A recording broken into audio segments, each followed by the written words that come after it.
This sequence of these 8 songs for Sarah, the painter and pastel artist Irving Pentland, who lives in the United States and in Paris, approached me. He said, I want to illustrate a sequence of your poems, but I don't want it to be one of these postmodern collaborations where you write on the painting while I paint on the painting and that kind of thing. He said, I just want to, in some classic sense, like Balthus, illustrate. So he did a series of extraordinary pastels as a kind of reading or illustration of these songs for Sarah. Led me again to appreciate the imagination that's alternative to the strictly literary imagination, which is to say, when painters approach my work, they pull things out. They read differently. They pull out, of course, visually in a certain way, but they reconfigure a picture and built, according to their own discipline and sensibility. Same thing happens when I work with dancers and they come to work with a given piece of mind. They have a beautiful kinetic intelligence. They may have no literary education, most of them don't, but they have a sensibility trained to movement and the body, and so they come to the work in the most extraordinarily interesting and divergent way from a strictly literary approach. So that moment with Songs for Sarah was a wonderful lesson in artistic collaboration.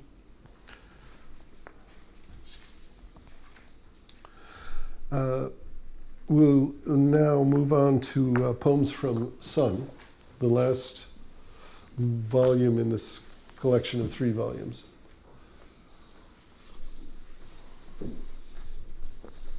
And the students from the class have heard a few of these that I'll read at the beginning, so I apologize to them. You may leave if you want. People sometimes leave even without permission from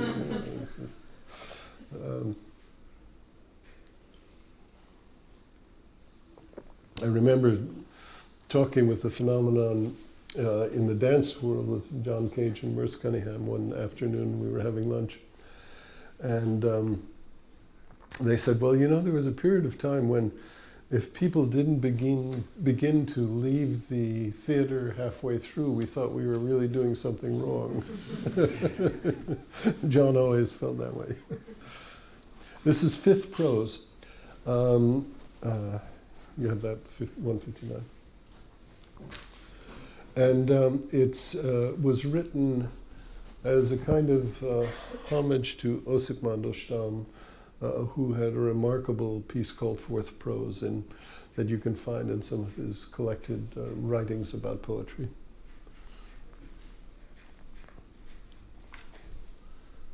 Fifth prose.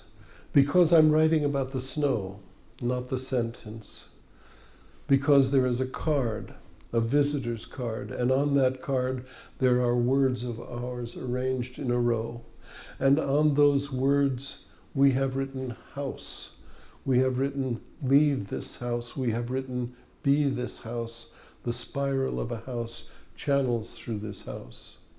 And we have written the provinces and the reversal and something called the human poems, though we live in a valley on the hill of ghosts. Still for many days the rain will continue to fall. A voice will say, Father, I am burning. Father, I've removed a stone from a wall, erased a picture from that wall, a picture of ships, cloud ships pressing toward the sea, words only taken limb by limb apart. Because we are not alive, not alone, but ordinary extracts from the tablets. Hassan the Arab and his wife who did vaulting and balancing, Coleman and Burgess and Adele Newsom pitched among the spectators one night, Lizzie Keys and Fred who fell from the trapeze into the sawdust and wasn't hurt at all.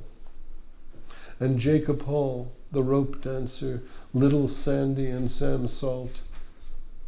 Because there is a literal shore, a letter that's blood red, because in this dialect the eyes are crossed or quartz, seeing swimmer and seeing rock, statue then shadow, and here in the lake, first a razor, then a fact.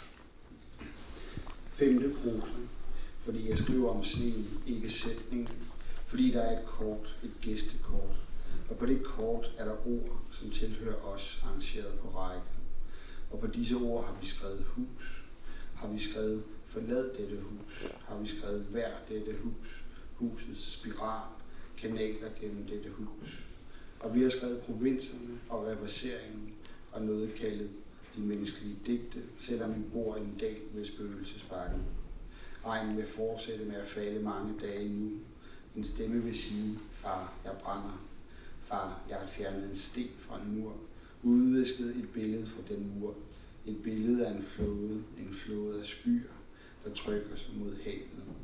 Kun ord skilt ad del for del. Fordi vi ikke er i live, ikke er alene, men almindelige ekstrakter af stentavlerne. Hassan Araberen og hans kone, som dyrkede spring og balance akrobatik.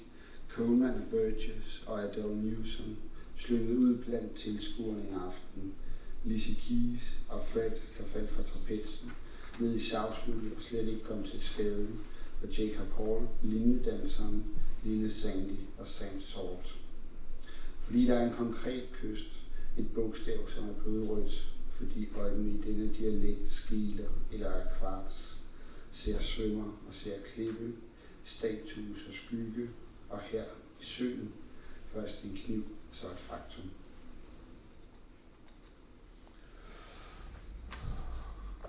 164.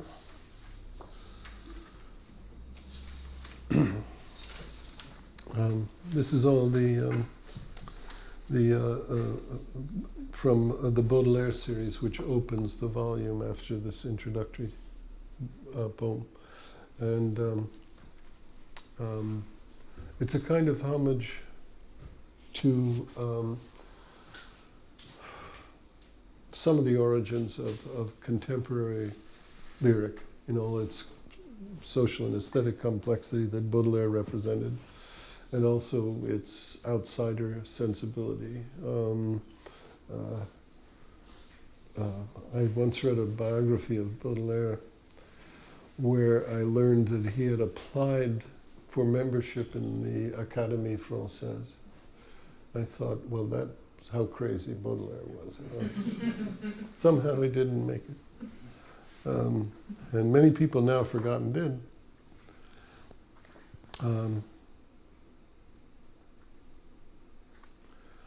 Words say, misspell and misspell your name. Words say, leave this life. From the singer, streams of color, but from you, a room within a smaller room, habits of opposite and alcove, Eros seated on a skull as on a throne. Words say, Timaeus, you are time.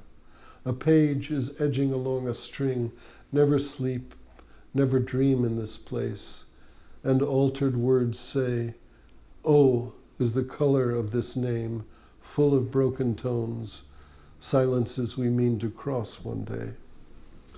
Ord siger, fejlstav og fejlstav dit navn. Ord siger, forlad dette liv. For sangeren strømmer af farver, men for dig, et rum inde i et mindre rum, vaner er modsat og alkohol. Eros siddende på et kranium som på en trone. Ord siger, Timaeus, du har tid. En side kanter sig langs en streng. Sov aldrig, drøm aldrig på dette sted. Og ændrede ord siger, O er farven på dette navn. Fuld af udlagte toner, stilheder vi vil krydse en dag. The next poem, on 172, is taken from, I was reading Theodor Adorno's Minima Moralia many years ago, and I was struck by, as I told the students the other day, this extraordinary photograph of Adorno, who of course was very, very involved with 12-tone music and music in general, and was played the piano himself reasonably well, and was a composer reasonably not so good, but very, very committed to the new music. And there's a picture of him at the piano with a kind of a look on his face that is not uncommon among performers, of a look somewhere between focus and agony and perhaps a kind of transcendence. So I was considering, not to over-explain, maybe Adorno's whole vexed relationship to the culture of his time and to the famous saying that it is barbaric to write poetry after Auschwitz. The agonized, which he didn't believe, by the way, the agonized consideration of what it is after the unspeakable, after a kind of end of history, to engage in artistic production.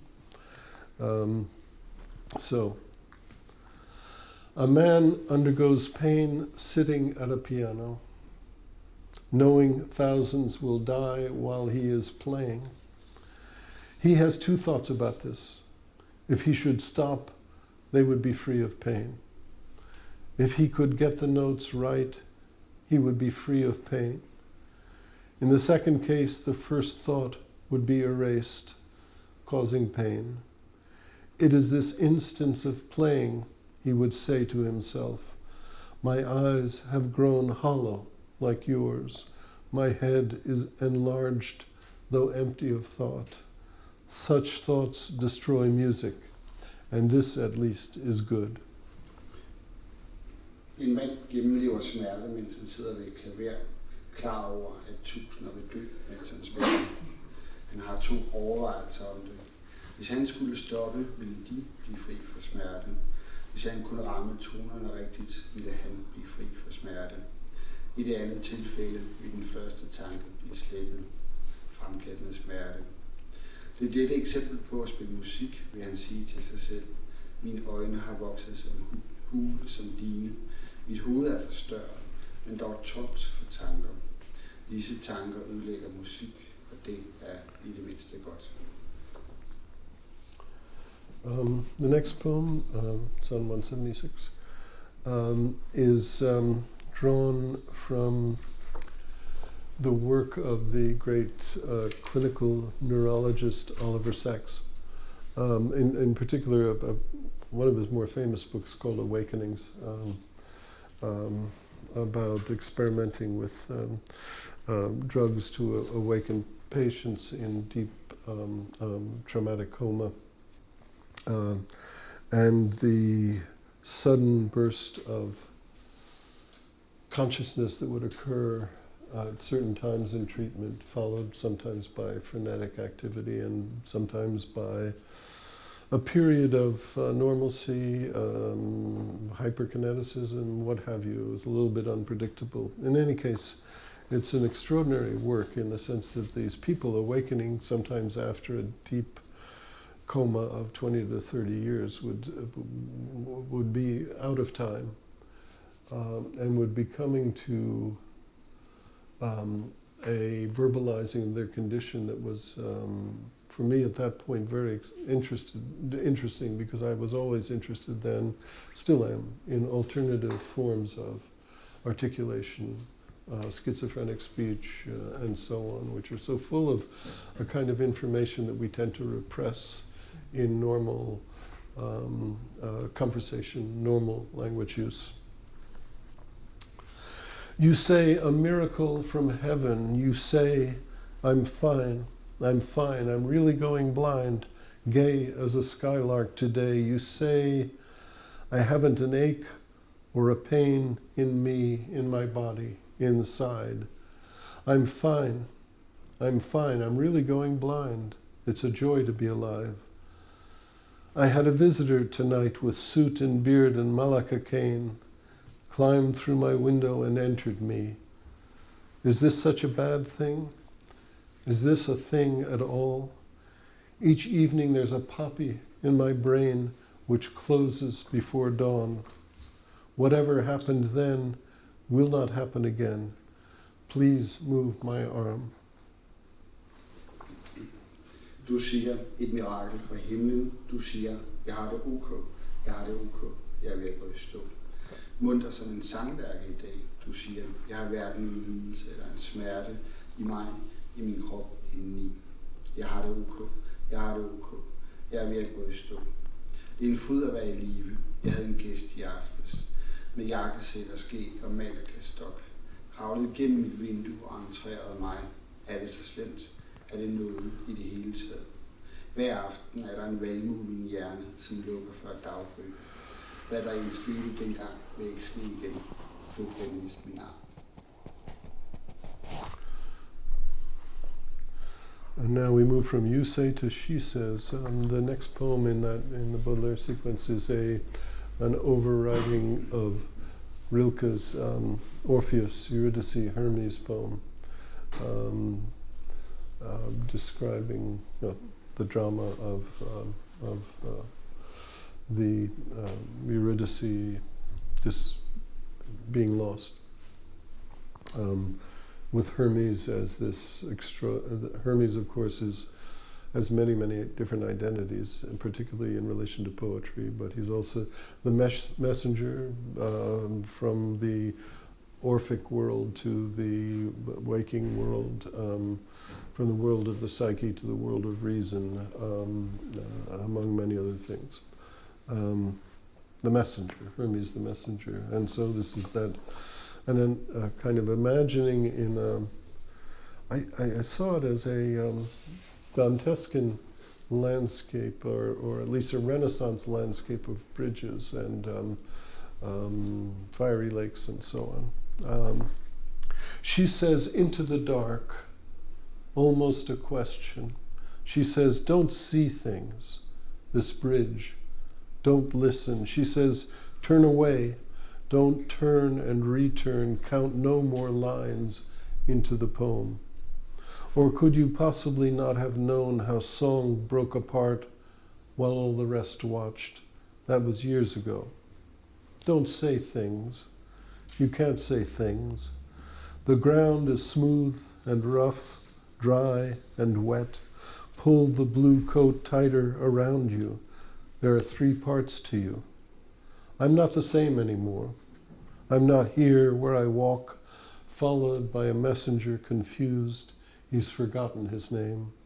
I'm not here as I walk, not anyone on this path, but a figure of walking, a figure projected exactly this far, followed by the messenger, confused. He's forgotten his name. Don't say his name for him. Don't listen to things. You can't listen to things. Some stories unthread what there was. Don't look through an eye, thinking to be seen. Take nothing as yours. Hun siger, ind i mørket, nærmest et spørgsmål. Hun siger, se ikke ting, denne bro, lyt ikke. Hun siger, vend dig bort, vend dig ikke, og vend dig tilbage, og vend tilbage. Læg ikke flere linjer til digtet, eller vidste du virkelig ikke, hvordan en sang blev ødelagt, mens alle andre kiggede på. Det er år siden. Sig ikke ting, du kan ikke sige ting. Jorden er glat og ro, tør og våd. Pak den blå frakke til dig omkring dig. Der er 3 dele af dig. Jeg er ikke den samme mere. Jeg er ikke her, hvor jeg går. Fyldt af en budbringer forvirret. Han har glemt sit navn. Jeg er ikke her, mens jeg går.